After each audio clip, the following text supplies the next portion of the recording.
सुना था तुम परम ज्ञानी हो बुद्ध। जान के आश्चर्य हुआ कि कांटा तुम्हें भी चुभता है। अब तो गली गली ये बात ना उठेगी कि तुम तो कुछ पहुंचे हुए महात्मा हो। ये कांटे हमने बिछाए हैं। इस गांव में तुम्हारा स्वागत नहीं। हर दिन अनाज भिक्षा में मांग कर ले जाते हैं। चलो चलो दूसरे गांव का रास्ता लो। मेरा आप लोगों से अनुरोध है कि मुझे अपने गांव में भिक्षाटन करने दें।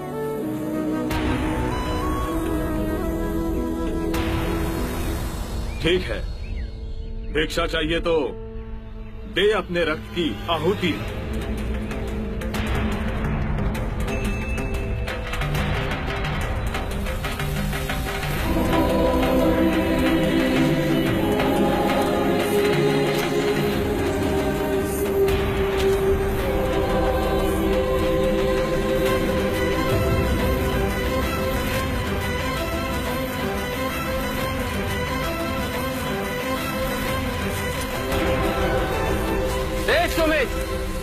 रास्ता बुहारा तो इस गांव से तेरा दाना पानी उड़ जाएगा।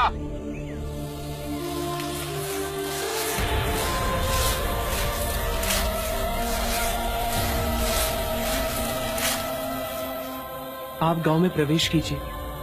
इन मुट्ठी भर लोगों से कई अधिक लोग आपको भिक्षा देने के लिए आतुर हैं।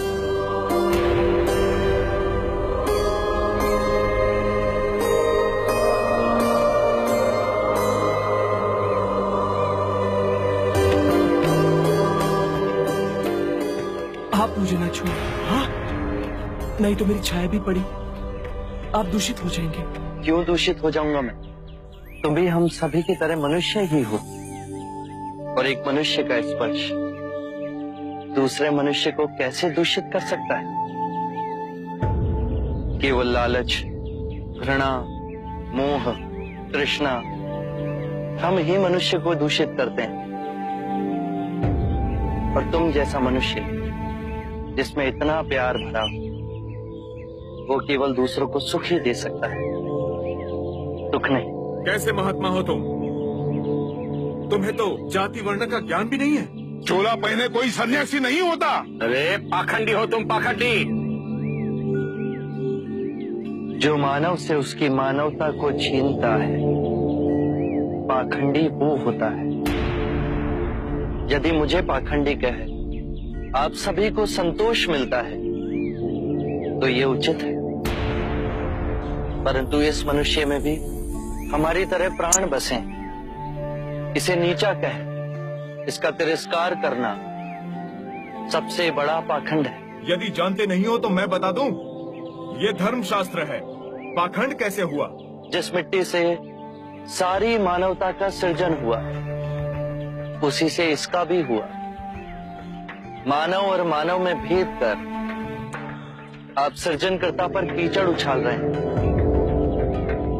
यदि हम आकाश में कीचड़ उछालेंगे तो आकाश तो ऊंचा ही रहेगा, परंतु कीचड़ वापस हमारे ऊपर ही गिरेगा।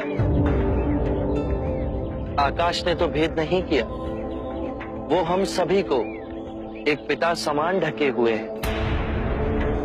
ये धरती धान उपजती है, इसने हमारे साथ भेदभाव नहीं किया। ये हवा हम सभी के लिए समान बहती है। पानी हर प्यासी की तृष्णा को बुझाता है। जब प्रकृति भेदभाव नहीं करती तो हम मनुष्य में भेदभाव क्यों करते हैं? यदि ऐसा है तो इसे संघ में भिक्षु क्यों नहीं बनाते? बहुत अच्छा सुझाव दिया आपने।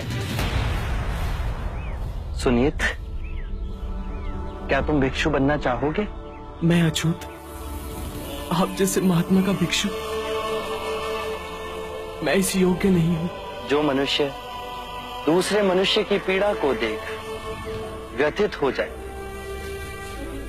उससे उत्तम कोई दूसरा नहीं।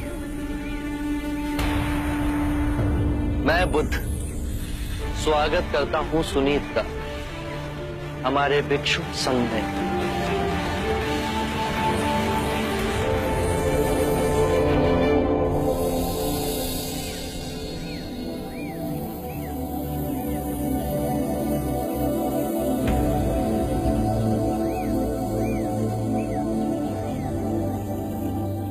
सारा जीवन किसी ने दया के दो शब्द ना कहे मुझसे, और आज इतनी करुणा बरसी है।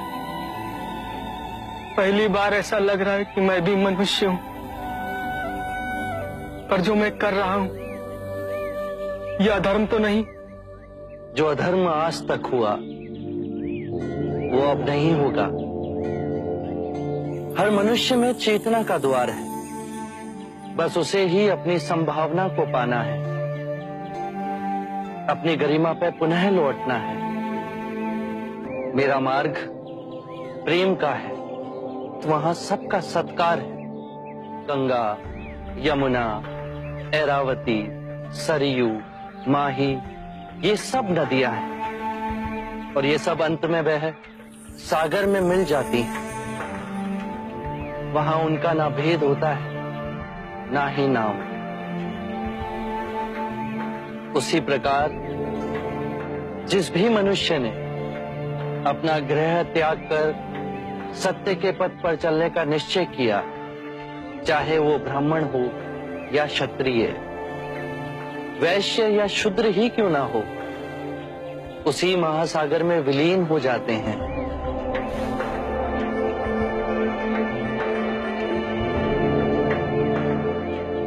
हर मनुष्य के अश्रुओं में नमक होता है, उसके लहू का रंग लाल होता है। ये भेद मनुष्य ने मनुष्य को उत्प्रेरित करने के लिए बनाए। आज मैं इन भेदों को काटता हूं। आज सुनीत को दीक्षा देना क्रांतिकारी होगा। हम पर बहुत से संकट आएंगे, हमें और तिरस्कृत किया जाएगा, पर सत्य आने वाली आंधी के सामने अडिग रहेगा।